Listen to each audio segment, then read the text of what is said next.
اور ایک مزدور آدمی دن کے 400 روپے کمائے اور 350 روپے کلو گھی ہو اور اس کے گھر میں بچوں کی تعداد 7 سے 8 ہو, بیوی بھی ہیں, بیماری بھی ہے, تمام چیزیں ہیں, تو آپ مجھے بتائیں وہ گھر میں گھی کیسے استعمال کریں گے؟ ایسے گھرانے جو گھی کو تو استعمال کرنا ہی چھوڑ گئے. اور دوسری سب سے بڑھ کر بات چینی ہے, آٹا ہے, مزید جو گھریلو ضروریات کی چیزیں ہیں, آج لوگ ایک ایک لقمے کے لیے ترس رہے ہیں. تو جب ایسے حکمران ہمارے اوپر مسلط ہوں گے جو ہماری عوام کے منہ میں نوالا دینے کے بجائے ان کے منہ سے نوالا چھین رہے ہوں گے, تو پھر میں یہ بات ضرور سمجھتا ہوں کہ ایسے حکمرانوں کو سب سے پہلے تو سیٹ چھوڑ دینی چاہیے. پہلا اس کا کام یہ. اور دوسری بات, یہ تو رہی بات عوام کی, دوسری بات یہ ہے کہ اگر ہمارے گلی اور محلوں میں صاحب استطاعت لوگ ہیں تو میں کہتا ہوں کہ ان کو نئی گاڑیاں چینج کرنے کے بجائے, ان کو ہر ماڈل کی نئی گاڑی لینے کے بجائے, ان کو آرام دہ گاڑیوں میں سفر کرنے کے بجائے, جو اللہ تعالیٰ نے انہیں پہلے سے مال دیا ہے اسی کو استعمال کریں. اور جو ان کے پاس مزید ہے وہ اپنے اوپر خرچ کرنے کے بجائے کم از کم 10 فیملیوں کو, 20 فیملیوں کو جو انہیں چلا سکتے ہیں, استعمال اپنا ان کا سہارا بن سکتے ہیں, اپنے محلے میں, اپنی گلی میں, اپنے خاندان میں, اپنے رشتہ داروں میں, اپنے شہر میں, جس حد تک ممکن ہو میں کہتا ہوں ایسے لوگوں کا سہارا بننا چاہیے. کیوں؟ یہ سب سے آسان بات ہے. ہمارے یہاں یہ ضروری نہیں ہے کہ اس کے لیے ٹرسٹ بنے ہوئے ہوں تو کام ہو. ہر بندہ مستقل ٹرسٹ ہے. ایسا ہی ہے. جس کو اللہ تعالیٰ نے مال دیا ہے وہ اپنا مال جائے خرچ کرے. قطع کلام کی معذرت, جب ہم اپنے ارد گرد دیکھتے ہیں حضرت تو میں سمجھتا ہوں ہم کسی این جی او سے بہتر ہم خود کام کر سکتے ہیں. بالکل. گلی محلے کی سطح پہ, خاندان کی سطح پہ, کیونکہ ہمیں پتا ہے کہ کون جینون ہے, جی ہاں بالکل, کون فیک ہے. این جی اوز میں تو ہم نے یہ دیکھا ہے کہ حضرت ایک بندہ ایک این جی او سے نہیں راشن لے رہا, وہ ایک بندہ ساری این جی او سے راشن لے رہا ہے. جی بالکل. تو دیکھیں اگر صاحب استطاعت لوگ خود اپنے پڑوسیوں کی, اپنے گلی والوں کی اور محلے میں رہنے والوں کی مدد کریں تو ایک حل یہ بھی ہے کہ خودکشی کے واقعات نہیں آئیں گے. کم از کم اور کچھ بھی نہیں, ان کے گھر کا راشن دلا دیں. کچھ بھی نہیں کر سکتے ہو, ایک چیز اپنے ذمہ لے لیں, ان کو گھی پہنچا دیں, آٹا پہنچا دیں, جو منہ میں وہ نوالا تو ڈال سکیں. چلیں آپ باقی چیزیں چھوڑ دیں, جو بنیادی ہے چینی, آٹا, گھی, پتی, دودھ, جو بنیادی ضروریات ہیں آپ ان میں ان کا ساتھ دے دیں. تو ہر بندہ جس کو اللہ تعالیٰ نے مال دیا ہے میں سمجھتا ہوں کہ وہ ضرور بھی ضرور دوسرے شخص کا سہارا بن سکتا ہے.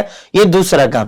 اور تیسرا کام, جو فلاحی ادارے موجود ہیں ان کے پاس اربوں روپے کی مالیت موجود ہوتی ہے اور وہ مال اپنے حساب, اپنے ذوق اور اپنی اس سے خرچ کر رہے ہوتے ہیں. اگر ان کے پاس ایک غریب شخص چلا بھی جائے تو وہ پھر بھی اس کی نہیں سنتے. جب میں کہتا ہوں ایسے فلاحی ادارے جب کسی سے اپنا مال جمع کرتے ہیں تو کسی سے نہیں پوچھتے کہ تم دینے کے اہل ہو یا نہیں. اگر کوئی فلاحی ادارے کے پاس کوئی بندہ پہنچ جاتا ہے تو وہ اس سے یہ سوال کرتے ہیں, پہلے ہم تمہاری جانچ پڑتال کریں گے, پہلے ہم تمہارا گھر دیکھیں گے, اس کو 10 دن اس کو کھانے کی ضرورت آج کی ہے اور میں اس کو دھکے دے کر نکالتا ہوں, فی الحال ہماری پالیسی ایسی نہیں ہے, فی الحال ہماری میٹنگ ایسی نہیں ہوئی ہے, ہم آپ جیسوں کا تعاون نہیں کر سکتے, ہم فلاں کا کر سکتے ہیں. وہ آیا ہے آپ سے نوالا لینے لیکن آپ اپنی ٹرسٹ کی پالیسیوں کو بیان کر رہے ہیں. تو ایسے لوگوں کا سہارا بر وقت اگر نہیں بنیں گے, جس کو کھانے کی ضرورت آج تھی آپ اس کو 15 دن کے بعد جب آپ اس کے سر پہ کھڑے ہوں گے پھر اس کو ضرورت آپ کی نہیں ہوگی. تو تیسرا کام کرنے کا یہ, جتنے فلاحی ادارے ہیں وہ عوام کا فنڈ ان کے پاس موجود ہے, وہ اپنے قریبی اور جہاں تک ان کے پاس میں کہتا ہوں سوال کرنے والا آئے یہ نہ دیکھیں کہ یہ مستحق ہے یا نہیں, کیونکہ موجودہ دور میں اتنے مستحقین بن گئے ہیں جو سفید پوش ہونے کی وجہ سے وہ کسی سے سوال نہیں کر سکتے, وہ کسی کے پاس جا نہیں سکتے, وہ کسی کو کہہ نہیں سکتے, وہ عیب سمجھتے ہیں اور وہ اپنی شرمساری سمجھتے ہیں. تو اگر ایسا بندہ بھی آپ کے پاس آ جائے اور آپ اس سے یہ پوچھتے رہیں تو مجھے آپ بتائیں پھر وہ شخص کہاں جائے. آج جب کمانے والا بے روزگار ہے, وہ بے روزگار نہیں جس کے پاس کمائی نہیں ہے وہ بے روزگار ہے، آج کمانے والا بھی بے روزگار ہے۔ کیوں؟ آپ کے سامنے ہے کہ مہینے کی آمدن کتنی ہے اور گھر کے اخراجات کتنے ہیں۔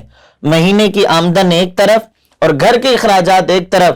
اگر کوئی کرائے پہ رہتا ہے، اس کو مہینے کا رینٹ ادا کرنا ہے، اس کو بجلی کا بل ادا کرنا ہے، اس کو گیس کا بل ادا کرنا ہے، اور بجلی کے بل ایسے ہیں کہ ڈبل سے ڈبل آ رہے ہیں، گیس کے بل ایسے ہیں کہ ڈبل سے ڈبل آ رہے ہیں، تو اگر مہینے میں وہ 15 سے 20 ہزار روپے بھی کماتا ہے تب بھی اس کے لیے کم ہے، کیونکہ آج کے دور میں ایک فیملی کو کم از کم 40 سے 45 ہزار روپے چاہیے موجودہ دور کے حساب سے، وہ اپنا روزگار کمائیں، وہ اپنا روزگار چلائیں، وہ اپنے گھر کو بآسانی گزار سکیں۔ تو میری تیسری جو گزارش ہے، فلاحی ادارے ٹرسٹ والوں سے گزارش ہے کہ اگر ان کے پاس کوئی آتا ہے تو وہ فوری طور پر ان کی مدد کریں تاکہ بر وقت ان کی ضرورت میں ان کا تعاون کیا جا سکے۔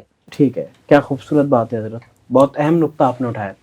حضرت دوسری طرف بات کرتے ہیں کہ جب انسان مایوسی میں چلا جاتا ہے، ہر دروازہ وہ کھٹکھٹاتا ہے اور وہ حالات اس کی فیور میں نہیں ہوتے، کہیں سے بھی اس کو کوئی مثبت پیغام نہیں مل رہا، تو وہ پھر آخری قدم اٹھاتا ہے جس کو ہم خودکشی کہتے ہیں۔ اور حالیہ واقعات آ رہے ہیں، ہمارے ایک نوجوان صحافی نے خودکشی کری، اور پچھلے دنوں آج سے 2 دن پہلے لکی ون مال میں آپ نے دیکھا ہوگا نوجوان نے گر کے خودکشی کری۔ ان حالات میں خودکشی کرنا، آپ کیا پیغام دیں گے؟ دیکھیں، ایک خودکشی کا معاملہ ہے شرعاً، شرعی اعتبار سے تو ہم مسلمانوں کو خودکشی کرنا حرام ہے، اور اس کی ممانعت اللہ رب العزت نے خود قرآن مجید میں سورۃ البقرہ پارہ نمبر 2 آیت نمبر 195 میں اللہ رب العزت نے فرمایا وَلَا تُلْقُوا بِأَيْدِيكُمْ إِلَى التَّهْلُكَةِ وَأَحْسِنُوا إِنَّ اللَّهَ يُحِبُّ الْمُحْسِنِينَ۔ اور پھر اسی طرح سورۃ النساء میں اللہ رب العزت نے فرمایا لَا تَقْتُلُوا أَنفُسَكُمْ إِنَّ اللَّهَ كَانَ بِكُمْ رَحِيمًا وَمَنْ يَفْعَلْ ذَلِكَ عُدْوَانًا وَظُلْمًا فَسَوْفَ نُصْلِيهِ نَارًا۔ ان دونوں آیات کی تفسیر میں پہلی قرآن مجید کی آیت کے تحت امام بغوی رحمۃ اللہ علیہ نے اس کی تفسیر میں فرمایا کہ لا تقتلوا لا تہلکوا بأیدیکم الی التہلکہ، اس سے مراد یہ ہے کہ مسلمان کے لیے خودکشی کرنا حرام ہے۔ اور دوسرا لا تقتلوا انفسکم ان اللہ کان بکم رحیما، امام رازی رحمۃ اللہ علیہ نے اپنی تفسیر میں اس آیت کے تحت فرمایا کہ مسلمان کے لیے خودکشی کرنا اپنے آپ کو قتل کرنا بھی حرام ہے، اور پھر کسی اور کو قتل کرنا تو ویسے بھی حرام ہے۔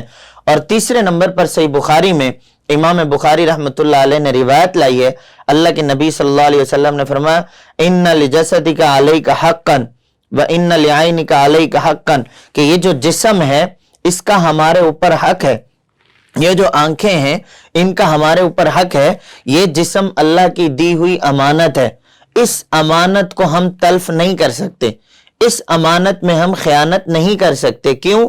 اس کی وجہ یہ ہے کہ یہ جسم ہمارا اپنا نہیں ہے، ہمارا اپنا تیار کردہ نہیں ہے، یہ اللہ کا دیا ہوا ہے۔ اور اسی وجہ سے اللہ کے نبی صلی اللہ علیہ وسلم نے فرمایا کہ اگر کوئی شخص خودکشی کرتا ہے اور اپنے آپ کو خود مار دیتا ہے تو قیامت کے دن اس کی بخشش نہیں ہوگی، اور یہ گناہ کبیرہ میں سے ہے، اور قیامت کے دن زیادہ تر یہ جہنم کا حصہ بنے گا اور جہنم میں ہی رہے گا۔ تو خودکشی کرنا شرعی اعتبار سے تو حرام ہے، اور مجبور ہو کر کچھ بھی ہو میں یہ سمجھتا ہوں کہ وہ برداشت کر لیں، وہ کہیں کسی کے پاس چلے جائیں، لیکن اپنے ساتھ ایک ظلم تو دنیا میں ہے ہی ہے کہ وہ غربت کی حالت میں ہیں، ان کو سمجھ نہیں آ رہی، تو دوسرا ظلم اپنے ساتھ یہ مت کریں کہ اپنی آخرت بھی خراب نہ کریں۔ کیوں؟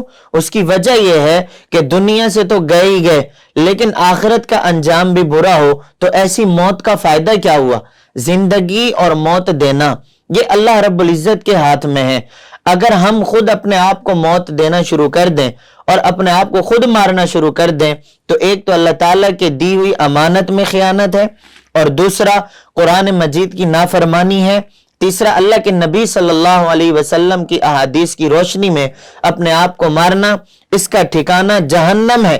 تو اس وجہ سے خودکشی سے اپنے آپ کو بچائیں اور اللہ کی طرف رجوع کریں، اللہ سے مانگیں، اللہ سے کے سامنے گڑ گڑائیں، خود بھی اپنے بچوں کو بھی اللہ کے سامنے، تو اللہ رب العزت جب صبر جیسی دولت عطا فرما دیں گے. یہ مشکل حالات ہیں، انشاءاللہ نکل جائیں گے، لیکن ہمیں ایسے حالات میں نہ تو خودکشی کرنے کی اجازت ہے، اور نہ ہی ہمیں ایسے حالات میں اپنے آپ کو سمندر میں جو ہے ڈبونے کی، یا کسی آگ جلانے کی، یا اپنے جسم پر پیٹرول چھڑکنے کی، یا خود کو مارنے کی، یا بچوں کو مارنے کی، یا پنکھے کے ساتھ اپنے آپ کو سولی دینے کی، یا دروازہ بند کر کے کچھ اور کرنے کی. ایسی قسم کی شرعاً اجازت ہم مسلمانوں کو اللہ رب العزت نے دی بھی نہیں.